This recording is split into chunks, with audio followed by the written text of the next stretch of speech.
We are joined by the two candidates running in November's election in just a couple of weeks for the county clerk position. Brandi Lloyd ran against John Zurlo in 2023 and is again running for the office. She is the Democratic candidate, and Jerika Manning is the Republican, hoping to follow in Mr. Zurlo's footsteps. Welcome to you both. Nice to have you here. Thanks for having us. Why don't you begin by telling us a little bit about yourself and why you're running? Brandi, why don't we start with you? All right. I first became town clerk tax collector in Moores in 2013, and shortly after that, I started thinking, what's next? But quickly realized you're not just going to run against John Zurlo. After a couple years being town clerk tax collector in Moores, I had a lot of personal growth and professional growth to go through and to get to know more about the community that I would hopefully serve in this capacity one day. So I'm hoping to follow the path that John has worn well for us, thankfully. Those shoes are impossible to fill, but I'm hoping to follow in his footsteps and continue my community service as county clerk. And Jerika. Sure. So I'm also from Moores and got involved in local politics, being interested in town government, and that's what led me to meet Mr. Zurlo. And so I worked with him over the last 5 years on a political side in the community, and really got to know the DMV, get to know the clerk's office from inside his office, which was a really unique perspective. Other than politics, I have a business. So I've spent a lot of time in the DMV's office on that side of the line, doing transactions, observing what was going on, and on the clerk's recording side with mortgages and deeds. And so all of that combined is what really led me to run for county clerk. I had been working, like I said, with John in politics and in the community, and that really inspired me to run for office now that he's not there.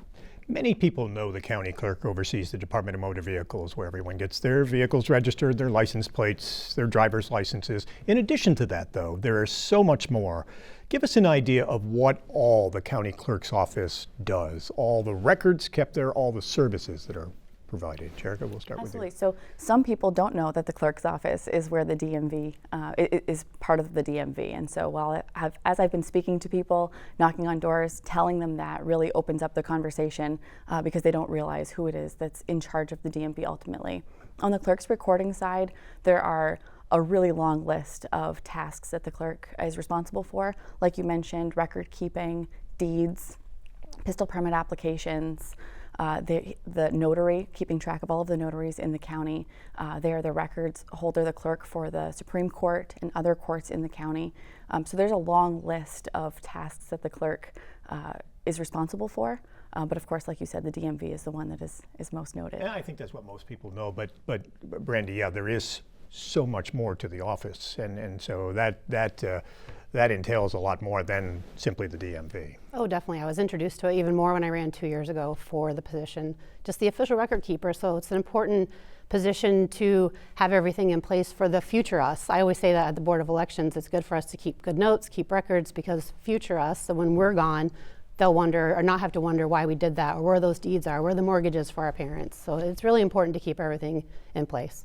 And tell us about your work experience and how it's prepared you for this job, especially when it comes to managing an office and staff, budgeting, records, and public service. How has your experience prepared you? And we'll start with Brandi. I've been at the Board of Elections since 2016, and that's pretty much what we do. We keep the voter rolls for all those registered voters, about 50,000 in the county.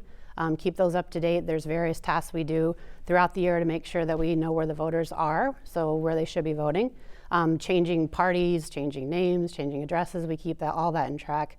Also, I'm the procurement officer in our office, so I handle everything from purchase requisitions right through the voucher at the end to pay the bills. Handle grants for our office as well. The training of this year we trained almost 200 inspectors, and then the hiring of all of them and the placing of them throughout the county for all the election days and the 9 days of early voting. And Jerika, your experience and how it's prepared you for managing a staff in an office this size. My experience is twofold. So I am a business owner. I work in the logging and transportation industry. I work with hundreds of loggers and truck drivers, truck dispatchers, trucking companies throughout New York, New England, Quebec, and Ontario. And so there's a lot of moving parts there. In any given week, I could dispatch between 25 and 60 trucks with logs going to sawmills. And so there's a lot of moving pieces there. Obviously, it's my business. I have to budget for it. I have to run a staff and a lot of subcontractors. So loggers are one part of it, but landowners, the state who also owns property, foresters, there's a lot of moving parts and it's a lot to keep track of. But that's one thing that I'm really good at, is making sure that when I say I'm going to do something, I do it, and that all of those pieces are taken care of. And then the second part of that is my involvement in the community. So I'm very involved with North Country Honor Flight, other community organizations, and that has required me to do a lot of work with New York State through the grants in order to get those acquisitions. They're non-for-profit, so there's extra paperwork that needs to be handled there. And so I have a lot of connections now as a result of that with people at the state, with the comptroller's office, because of those grants that I've written and that paperwork that needs to be done for those grants. And when we talk about the staff at the county clerk's office, what is the size of the staff there right now? It's down right now, actually, compared to previous years. They did just hire someone on the clerk's side. I believe there needs to be at least one, maybe two more on the DMV side. So I think they probably sit at a little less than a dozen total. About a dozen. Mm-hmm. And that's half and half. Half and half. Which, for an office that size, is that a rather small staff? Have there been cutbacks in recent years? There have been. I think there's a hard time finding employees in Clinton County and state jobs overall. There's different testing requirements, and just the time that I've heard, the time that it's been taken in order to get those tests accomplished, right, to get the final result, people are finding other jobs that are paying just as well. And so I think that it's a manner of empowering people to work there, giving them a good working environment, and when people feel proud of their job, then they're proud to work there. And so that resolve that they'll have is important. And let me ask you, since we're on the topic, the size of the staff there, is that an issue for you when it comes to, do there need to be more people? Will you look at increasing the size of the staff there? Is that something that you'll look to do if elected? My goals for the DMV definitely is to hire at least one, maybe two other employees. And then I'm the type of person I like to get my feet wet. I don't want to walk in thinking I know better than the staff that are there. I want to get my feet wet, and maybe another person on the clerk side might be helpful. I would add too that I think they're having a hard time, and if you think about it, everyone is having a hard time. But in New York State, and being a current New York State employee, Tier 6 has to be fixed. It used to be if the pay is good enough, then you're okay if the benefits are lacking. And if the benefits are great, then you're okay if the pay is lacking. Right now, in my opinion, both are lacking. I know the New York State Teachers Union is working on that, and other unions are getting right behind them, but Tier 6 needs to be improved. And for folks who may not know, Tier 6 is the pay and the pension that they get. Exactly. Yes. And same question for you, Jerika. If you step in there, do you think you would look at the staffing now, and do you see that decide whether there may need to be additional positions? I think that it definitely is going to take a little bit of time of observing where the deficiencies are, instead of, yes, I think that somebody additionally needs to be hired, but it's really going to depend on how the DMV is changed. I have some really good ideas about how to make it more efficient and make everyone's tasks easier. So observing for a little while, making sure that I understand exactly what it is that every employee needs to do, so that I can understand how best to hire. What do you see as the most important aspect of this job as county clerk, Brandi? So it's hard for me not to take a personal answer at first.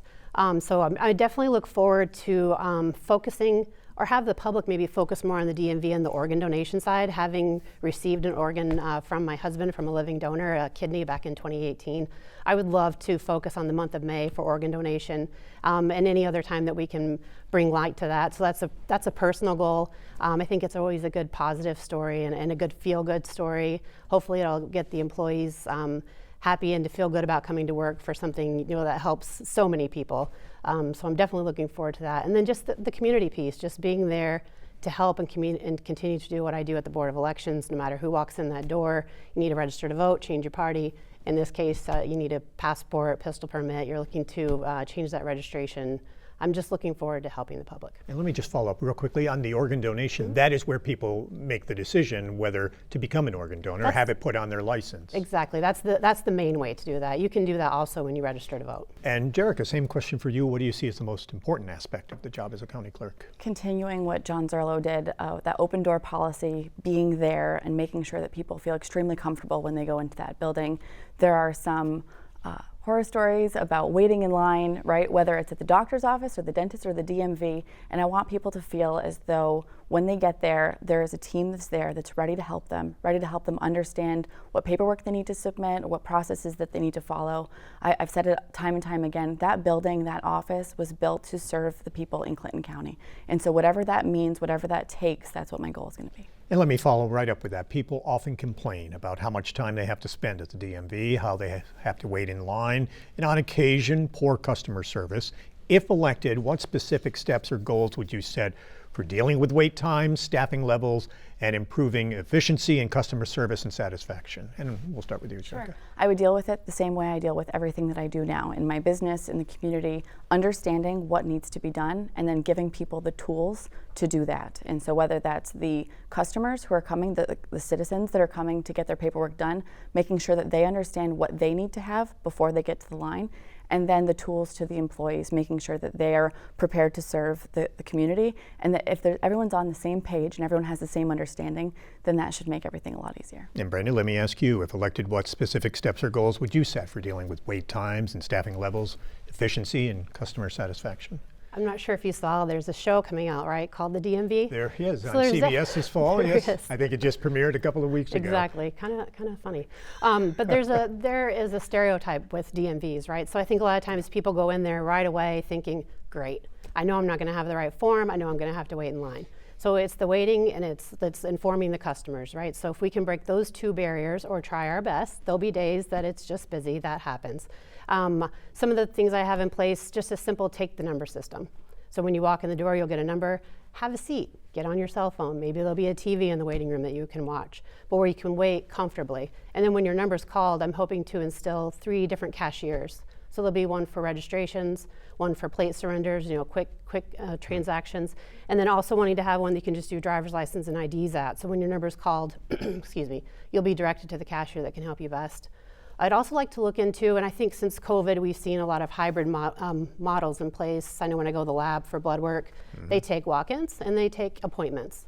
So do a hybrid model where those that have that lunch hour from 1 to 2, or they have someone that's watching the kids at 3, they know they can go in and get that transaction taken care of.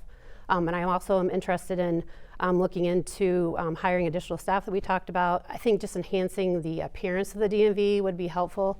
And then most importantly, changing the hours and not opening later, not opening earlier, but having a dedicated lunch break. Because what happens is 2 people take breaks during the hours and they separate that throughout the day. At a certain point, you've now bottlenecked yourself and you're going to be behind for the rest of the day. So if we close for a dedicated lunch hour, 11 to 12, maybe 11:30 to 12:30, and then we'll be full staff for all the hours that we're open for the public. And we're seeing that a lot. A lot of institutions, a lot of banks are doing that now, where they will close for a half hour or an hour. Doctors' offices now, where they're saying, we're not going to see patients, we're not going to see customers during that time, and then they reopen. Exactly. Yeah. Is that something you think might be? As someone who's really busy and I can take my lunch when I want, I'm lucky enough to not have to worry about the post office being closed for an hour and a half during lunchtime. That's something that was really frustrating to me when I was working a 9 to 5 was it was always closed when I was available. And so I think that staggering the staff's lunches to accommodate a lunch time, it would be what I would do. Observe when the busy times are and stagger the schedules based on when that busyness is happening. I don't want people to have to sit down and be comfortable and get a snack while they're at the DMV. I want them to be able to get through the line quickly. So my ideas also would be a fast lane, appointments, business appointments, especially if you have somebody that has multiple transactions. I think that it's important that they can do that in a time that fits their schedule, and that helps with the DMV staff as well, not having somebody in line effectuating multiple transactions. We know that the state of New York lets customers renew their licenses and registrations online. The county prefers that customers come in and do it in person so that the county can get a portion of whatever fees are paid as revenue to help the county cover the cost of their operations. Many counties are now looking to offer more online services. If elected, would you look to do the same here? And we'll start with Jerika. So I think that that's actually changed. The rate that the DMV gets, from what I understand, conversations that I had with John, is the same whether the transaction is online or in person. So that's no longer an issue. That changed during COVID because there were so many transactions being done online. The clerks, the DMVs were losing so much money. And so right now what the issue that I see is I'm a friendly colleague with the clerk in Essex County. A lot of Plattsburgh and Clinton County residents are going to Essex County. That's where we're losing revenue, is Clinton County people going to Essex County, they're collecting that fee. And so I think that online transactions are important, especially now that all of the online transaction rates would be coming into Clinton County regardless. But when somebody wants to go into the DMV or into the clerk's office, it's because they want to speak to a person and they want to deal with somebody face to face. And so I think that that's important too, that there's a hybrid there. And so customers are going from Plattsburgh down to Essex County because the wait time is less. That's right. Can they do that? Can they take care of what they need to in Essex County Yes, at the they can. DMV? They can. Let me ask you, Brandi, to follow up on that same question. More counties are looking at more online services. Is that something you would look at if elected? 100%. If the transaction can be done online and that's what's best for the customer, I know when I get home at night, I pay bills. If I get up in the morning before my family with a cup of coffee, I log in and take care of what I need to online to pay bills. If it's doing a transaction with the DMV that helps make that person's life easier, especially with the county being able to keep the revenue, there's no reason not to. But you certainly can't do away with the in-person transaction. I just had to renew my driver's license and it was time to get a new picture. Being over 50, I don't look like I did when I first got my license. So there's stuff you definitely have to do and go in the office. So I think having everything available and then fitting what the customer needs is best. And you've both touched on this just a little bit, but let me follow up on this a little more. There has been talk of extending hours and adding, for example, evening hours one night a week for the DMV or even for county clerk services. Do you support that, and would you want to make that happen? Either, and if so, why? And if not, why not? I'm not against it. Being at the Board of Elections since 2016, they used to be open late on Thursdays. So the Board of Elections would stay open because one form of ID you can get is your voter registration card, so it helps you prove who you are for a transaction at the DMV. We're an agency that's trusted within New York State. They did away with that around the time of COVID. I'm not sure. I think most of the county is used to the office closing when it does. I've watched people come there at 3:30, 3:40, and they're a little frustrated when they go to that locked door. So I would like to look into maybe a couple of drop boxes that could be in the lobby area where you could put your license plate into an envelope, drop it in the box, you're done. There's no one you need to talk to. Obviously, you're not returning a license plate online. So yeah, I would look into that as well. And Jerika, let me ask you, extending hours, adding evening hours, is that something you would support? I think it would be all based on what the need is, right? So if Clinton County needs extended hours, then I think that Clinton County should have extended hours. Of course, there's going to be schedules that are going to be needed to move around, or a budget that needs to be moved around to accommodate that. Before, when there were extended hours, it didn't seem, according to John and the people that were there, worth it to have those hours, the transactions that came in. But again, this building was formed, this office is for people in Clinton County, and if they need the hours extended, then I think that they should be. Something that is a case-by-case basis would be when the Real ID was implemented. That was obviously talked about a long time ago. Working with Honor Flight, it seemed like a rush at the time, and then it went away, and then it came back. They kept pushing that deadline, but the deadline happened this year, right before, as you know, some of the flights, and the hours were the same. And so extending the hours in situations like that, when people, a big group of people might need a new transaction that the DMV is not used to having to do, and that people aren't used to having to go in for, would be something that I would look into. That obviously comes again with additional expenses. Since the Real ID was mandated, or an unfunded mandate, I would look to working with the state and with the federal government to get a grant or something like that to cover those special circumstances. Some of the larger counties have more than one location. They'll have a satellite office or even multiple locations. Is Clinton County so small, though, and Plattsburgh such a center that really is fine just to have the one office in Plattsburgh, or would there ever be a consideration for someplace like Ellenburg to potentially have another office? We'll start with Jerika. Sure. I don't think that having a whole satellite office, because there would be a huge expense to that, right? The building, all of the records that are being kept there, it's a really high burden. I think that allowing different programs to be brought in that allow for mail-in, online transactions, reducing the amount of trips needed to go to the DMV, not sending someone back, trying to work electronically to get that information so that they don't have to be going back and forth. I think that's when people in Ellenburg, Cherubusco, Blackbrook plan a trip to Plattsburgh, they can make it worth it. They can get things done that they need to, but it's the back and forth that I think really frustrates people.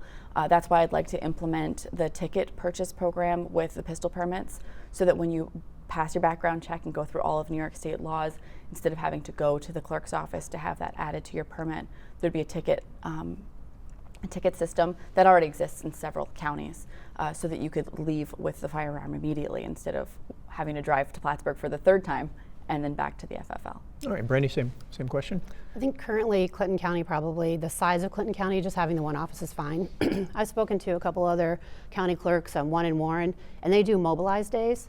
So if that became a need, if our friends and neighbors in outlying areas were frustrated with having to pay the gas or take the time, or maybe they're just not able to get there without help, we would look into something like that to meet the need to come to you for certain transactions. Being able to do everything online helps, and I know I so appreciate the emails that I receive in ample time that my registration needs to be renewed or my driver's license is about to expire. So there's usually time to plan that trip to Plattsburgh to get there when the DMV is open. So some counties do have like mobile units that will actually travel throughout the county and offer services. Interesting. Of course, budget constraints are always a factor. So when deciding between staffing, technology upgrades, or extended hours to better serve the public, what would you prioritize? And Brandi, we'll start with you. I think this first year of being in office will be interesting because you'll start with a budget that you had no place in setting, right? I didn't have any say in this budget. So it'll be a great time, like I said, to get my feet wet and see where the needs are. If it's technology that we need to lean in on, if it's making room to have room in the budget to hire a couple extra staff, it's something I would have to look at. But definitely, just you got to do a little. You have to do a lot with a little, right? In New York State, and so we'll find a way to do it. And Jerika. I would agree a little bit with that. I think that the like I said, the budget is already set, but the Clinton County, or the clerk's office in general, is one of the only revenue-making departments within the county legislature. So the legislators are used to all of the departments expending a lot of money. The clerk's office is a revenue-making department, and I think that there's a way to negotiate that in coming future budgets to make sure that the clerk's office is getting everything that it needs to serve the community. The county clerk's office handles and maintains so many critical public records: birth and death certificates, marriage licenses, property records. How will you ensure data integrity and security while at the same time trying to make it as safe and easy as possible for the public to access? And Jerika, we'll start with you. In New York State, there are several vendors that are maintaining the digital, right? Because in the past it was physical birth certificates, death certificates, deeds. Now everything is being scanned and in digital. There is still a physical copy of that. So I would work with the different vendors. Right now, Clinton County is using COTS. But there are different vendors, and they're all in a competitive market, and that's the beauty of that. And so working with them to make sure that they can ensure the best service and the best cost, going back to the budget, will be my first step. All right, and Brandi, same question. How will you ensure data integrity and security while at the same time trying to make it as easy as possible for folks to access? Very used to that already, working at the Board of Elections, and the Clinton County IT department is wonderful. So I'll lean on them. I am 100% sure everything is in place and good to go, but with changing times and people always trying to hack systems, I know those need to be upgraded, so I'll work closely with the Clinton County IT department. But I do know that things need to be back-scanned and digitized more. Speaking of us being the keeper for the future us, I know there's documents that are getting hard to make photocopies of, so before it's too late, I would like to seek your grant to make sure we can do that and then keep those safe once they are digitized. All right. And how will you work to make the county clerk's office more transparent? For example, will you publish your yearly budgets, your staffing levels? Will you put out customer surveys? And Brandi, we'll start with you. I would love to see a social media page for the Clinton County Board of Elections, obviously in a safe manner, turn off comments so you don't have to deal with any of that, but an informational-based social media page I think would be great, and that would help with the transparency of it too. So if they're curious about the budget, everyone can know the budget. I mean, we're New York State employees, so what we make, you can go right through, see through New York and check it out anytime you like. So there's no reason for it not to all be completely transparent along the way. And then maybe just host a monthly letter that gets posted on the website and the Facebook as well. Just any questions that might come in or if it seems like there's a trend that month that people are questioning, why is this happening at the DMV, or how come every time I go to get a pistol permit this happens, or why is my passport picture this big? You know, whatever, the funny things that come up too, we can address through the social media page. Yeah. And Jerika, same question. I think that using the website is a big advantage. Updating that website so that it fully encompasses everything that the clerk's office does, and then providing resources, whether that's external links or internal links, to explain to people step by step what it is that they need ahead of time, what it is that they're looking for, and then working with outside agencies to provide links so that if the clerk's office isn't what they're looking for, but it's a common question that's coming up, that they can be led to the right department. The clerk's office must comply with numerous New York State mandates and laws. If elected, how will you balance compliance with those state requirements without negatively affecting services to the public? Jerika, we'll start with you on that. Sure. I don't know if you're speaking specifically to the green light law. That's one of But them. we can use that as an example because it's something that's been in the news, quite often. And so there are laws that are coming out of New York. There are policies that are coming out of New York. Those two things are different, right? And so there are things that are enshrined in the Constitution, and there are policies that are coming out of Albany, and then there are new laws that are coming out, being voted on, being deliberated on. I think that doing what's best for Clinton County is going to be my top priority. Now, that's not to say no matter what Albany says, because obviously there are laws that need to be followed, but Clinton County in the North Country is different than Albany and Buffalo and New York City. And so being able to speak to the Association of County Clerks about how these laws that are being proposed would affect the North Country is something that I'll prioritize. And Brandi, same question. Currently working at a state office within the state of New York, but in the county of Clinton. The New York State mandates are what you follow. It's the New York State mandates and laws, and that's it, period. You can't bring politics in, you can't bring opinions in. Working at the Board of Elections, I'm a Democrat. It doesn't matter who comes into that office. I don't say, oh, what party are you before I can help you? It's not like that at all. New York State mandates and laws is what I follow every single day, and I'll do the same at the clerk's office. With increasing cybersecurity threats and identity theft concerns, how will you ensure that the records held by the county clerk's office, for example, birth and marriage records, are protected? And Brandi, we'll start with you on that. Again, I would lean heavily first on the Clinton County IT department that I work with closely already to make sure that we're all set. They keep the Board of Elections safe, and we have social security numbers, phone numbers, emails, birth dates, everything. So if they can keep that safe, and we haven't been hacked, is there any wood here? We haven't been hacked since I worked there. So I have full. This is all plastic, but there's wood down here. Something. Yeah. There we go. Yeah. I have full confidence in the IT department at Clinton County. All right, Jerika, same question. There's going to be, again, we'll go through those COTS systems or whoever it is that the vendor is and compare and contrast what they're actively doing, and then we'll go with that, whether we stay with COTS or go with a different provider. The physical documents are what I would be concerned about. I've been in that back room. There is an extensive filing system, making sure that all of that is up to date, fireproof, waterproof, natural disaster proof. There are a lot of safes, obviously. Some of the items that can't be digitized or have a difficult time being digitized, to be brought up to date and safeguarded is going to be extremely important. And then making sure that the voters of Clinton County, the residents, the homeowners, the property owners know that their information is safe. So something that I'd like to implement is a fraud detection service. So something that if there's any transaction in a mortgage or a deed that has been modified, you hear it on TV all of the time. There are all these insurance companies that'll keep your title safe, home title lock, whatever it is. That's a free service that the clerk's office could offer. If there are any modifications, you can get an email, you can get a letter in the mail just to let you know that something's changed. Hopefully it's something that you already know about, but no news is good news in those. In your opinion. If I may. Yep, go Property ahead. check already exists at the clerk's office, where it's a free service to sign up for through the clerk's office called Property Check. And if there are any dings, if there's anything that comes up with your property, you're immediately notified.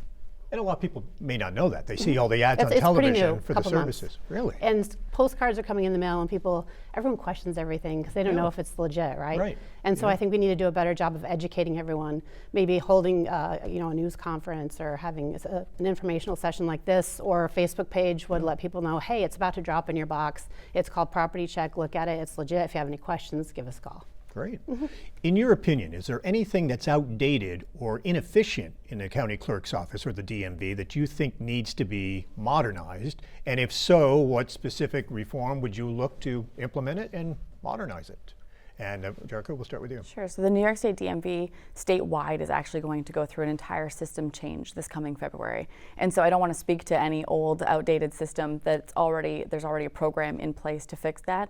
I had the opportunity to take a sneak peek, and it seems like going from DOS to way past, Microsoft XP to Windows 15, because they've really modernized the system to make it easier, not just for the people who need the system, but the people who are working behind the counter. And so I think that New York State's going to go through this learning curve, right? Because the whole state's system is changing over. But I look forward to going into that office with fresh eyes, someone who's never worked in either system, to learn it and then to be able to use it to its fullest capacity. And Brandi?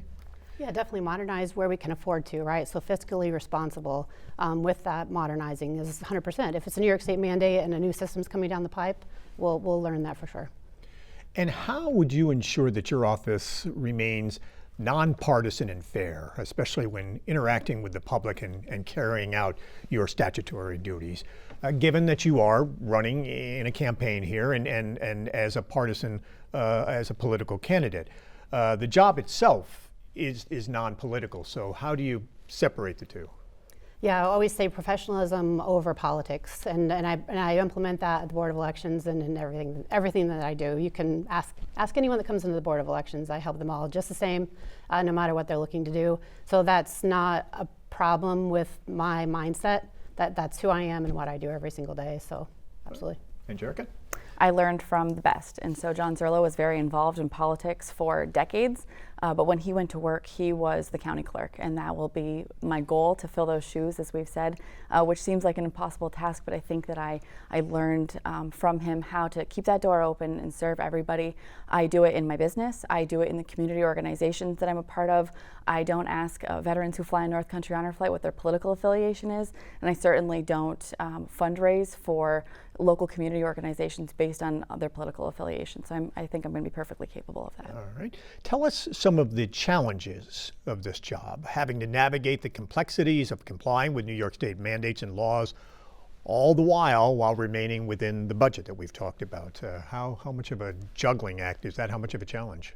I think that it's a challenge, but with information and with education, it makes it a lot easier. And so educating myself, informing myself on what all of the laws are, the tasks are, but then informing the public and educating them on what we can do, what the clerk does have control over and a say in, and what we don't. And again, that goes back to a website or just taking the time to explain it to people that there are certain things that we can absolutely help with, and there are certain things that our hands are tied from. And Brandi? Yes, following New York State laws, mandates, and especially the unfunded mandates, which we went through a lot of those in 20 and a couple years after that at the Board of Elections with different laws that were changing and everything that we had to do, but no money coming in.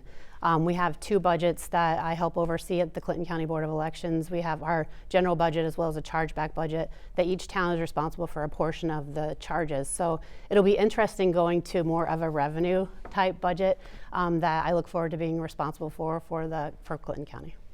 And finally, the voters have two choices. So tell us why you're the best option. We'll start with Brandi.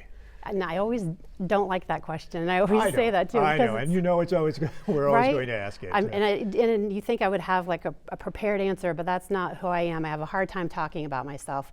I'd much rather look towards everything that I've done over the past 12 years that I've worked in New York State and that I've served our community already. And I look forward to continuing to do that, hopefully, as your Clinton County Clerk, if you'll have me. And Jerika. I think the voters should vote for me because I've involved myself in the community over the last 10 years, more notably over the last 5 years, wanting to do what's best for Clinton County residents, wanting to do what's best, whether that means honor flight or just putting on events. I like seeing the community come together. I like the special feel of Clinton County, the neighborly feel of Clinton County, and that's why I think that I will be able to best serve Clinton County. In the news in the past few days, we've heard about how the Court of Appeals has upheld New York State wanting to move off-year elections to even years. The county clerk, though, is one of those positions that's not going to be impacted here in Clinton County or anywhere in New York State? That's right. The county clerk's office is a constitutional office, so it's not going to be changed by that election law. And is that good? Do both of you like having the off-year elections for county races like county clerks, sheriffs, and district attorney? Do you think it's important to keep those in off years? I mean, I understand we've heard the arguments about why move them to even years, what they believe the goals are and what gets gained, but this is a long time tradition, having many of the county races in off years. Is that something you would like to see continue? The part of it that doesn't make sense is if we're going to move to even years, let's move to even years. And then, but you say we're moving to even years, but there's the big asterisks with positions like the county clerk, and then judge races, and then city, and then village. Those that are 3 years in the city aren't impacted. But it's been really confusing working at the Board of Elections now, letting those that are running know that usually it's a 2-year term, now it's just a 1-year term. And it's a lot of information when you're deciding to run for office, all the things you have to do, purchase signs and everything, and then, oh, by the way, you thought you were going to run for 2 years, but it's just one, you get to do this all over again next year. Or the 4-year term, now they're all running for a 3-year term. So it's confusing, and it won't completely take place for about 7 years until everything has moved to that 4-year. Yeah. But then again, if a judge is to retire, say in 2027, then there's going to be an election, that new 4-year term starts, so then cyclically, that's gonna fall on an odd year anyway. So they're not gonna all move to, so I'm kind of torn. I like the even year. There's no reason why you can't pay attention to local races during county races and everything going on.